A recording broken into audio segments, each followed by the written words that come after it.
Saturday.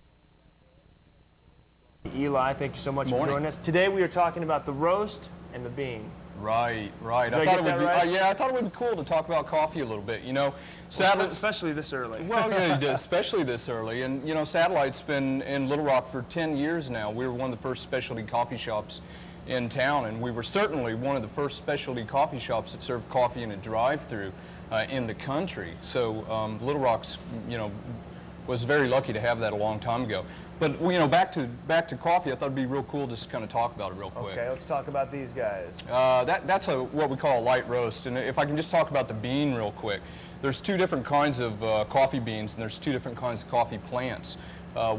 One plant is used for commercial coffees, and it's called the Robusta plant. It's a lower altitude coffee. It's got high yields and low production costs. And then we've got the Arabica coffee plant. That's what we use in the specialty coffee industry. It's higher altitudes, harder to yield, but the tastes are so much better.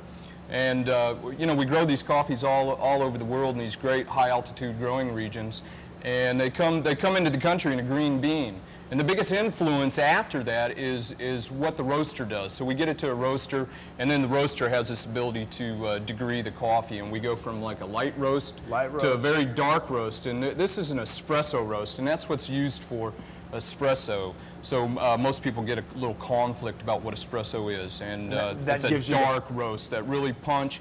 And it's introducing the minimum amount of water to get the maximum amount of flavor, and that's what we get, a shot of espresso. It's like a stock for a soup, and then we add milk, steamed milk to it. You know, really punchy, great flavors. We've covered the coffees. On the next one, we're moving on. We're going to actually start doing some cooking. We're going to do some cooking because that's what we're about here. We're about food and coffee. All right, Rodney, looking forward to it. Back to you. Good.